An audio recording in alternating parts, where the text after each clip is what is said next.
Assalamualaikum warahmatullahi wabarakatuh. Perkenalkan, kami dari kelompok 2 akan mempresentasikan tugas kami dari matkul manajemen keuangan syariah yang diampu oleh Bapak Haji Ubaid Muhammad Baiduri LC.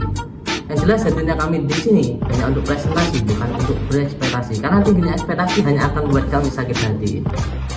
Oke, untuk judul tugas kami yaitu tentang asas-asas kontrak dalam hukum syariah. Untuk referensinya, kami mengambil dari jurnal online karya Ahmad Hulaifi tahun 2019 dengan judul Asas-Asas Kontrak dalam Hukum Syariah At-Tadbir, Jurnal Ilmiah Manajemen Vol 4 nomor 1. Abstrak dari jurnal ini menjelaskan tentang kedudukan asas-asas kontrak dalam hukum syariah yang merupakan bentuk perlindungan hak-hak bagi pelaku transaksi ekonomi. Setelah dilakukan analisis, dapat kita temukan benang merah bahwa dalam ekonomi Islam akad merupakan faktor penentu dari keabsahan sebuah transaksi ekonomi. Penekanannya pada prinsip sirkulasi, prinsip penjagaan, dan prinsip keadilan.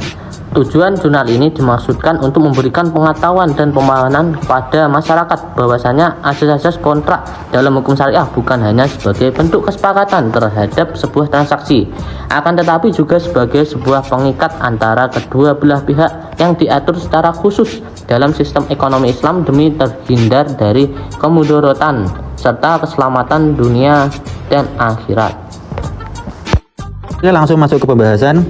A. Transaksi dan kontrak dalam Islam. Transaksi dalam bahasa Arabnya sering dipersamakan dengan al-muamalah, sedangkan kontrak dipersamakan dengan al-aqd. Al-muamalah adalah suatu bidang fikih yang memfokuskan pada hukum-hukum tentang perbuatan dan hubungan-hubungan sesama manusia mengenai harta kekayaan, hak, dan penyelesaian sengketa tentang hal-hal tersebut dalam rangka memenuhi kebutuhan sehari-hari mereka dengan berpandukan syariah. Kontrak atau al-aqd adalah bagian penting dari muamalah. Dalam bahasa Arab, al-aqd berarti ikatan. Menurut para ulama seperti Al-Jassas, Al-Raghib, Al-Safani, Abu Rayyan, dan lain-lain, al-aqd diartikan sebagai ikatan secara maknawi, yakni ikatan antara perkataan yang diucapkan oleh dua pihak.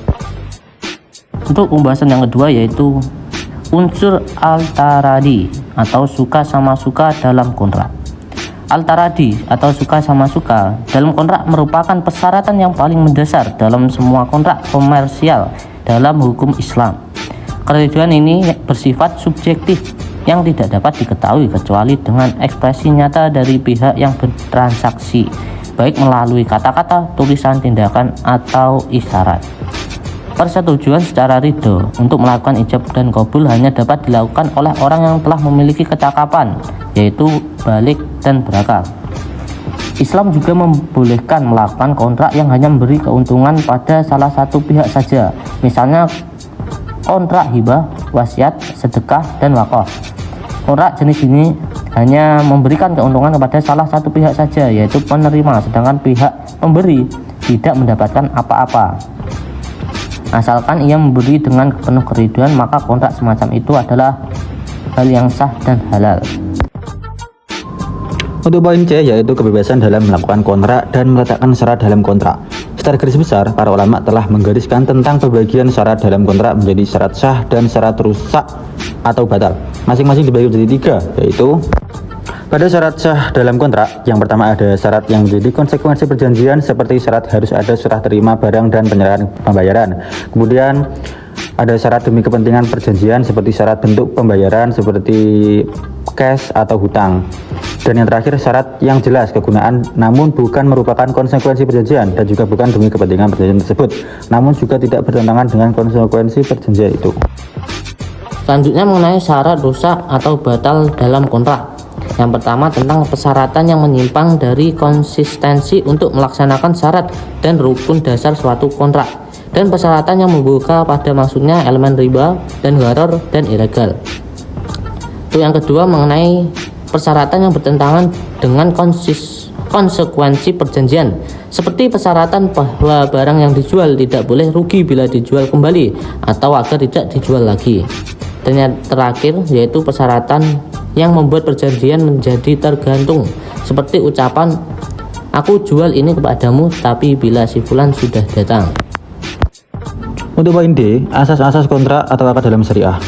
Dalam hukum kontrak syariah terdapat asas-asas perjanjian yang melandasi penegakan dan pelaksanaannya. Asas-asas perjanjian tersebut diklasifikasikan menjadi asas-asas perjanjian yang tidak berakibat hukum dan sifatnya umum, dan asas-asas perjanjian yang berakibat hukum dan sifatnya khusus. Yaitu yang pertama tentang asas-asas perjanjian yang tidak berakibat hukum dan sifatnya umum, antara lain asas ilahiyah atau asas tauhid, asas kebolehan atau mabda al-ibahah, asas keadilan atau al-adalah, asas persamaan atau kesetaraan, asas kejujuran dan kebenaran, asas tertulis, asas itikat baik, dan asas kemanfaatan dan kemaslahatan.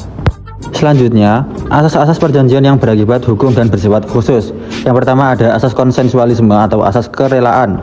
Kemudian ada asas kebebasan berkontrak, kemudian ada asas perjanjian mengikat, kemudian asas keseimbangan prestasi, asas kepastian hukum, dan yang terakhir ada asas kepribadian atau personalitas.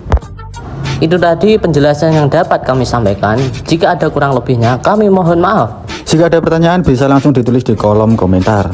Kesekian tanpa kekasih, cukup sekian dan terima kasih.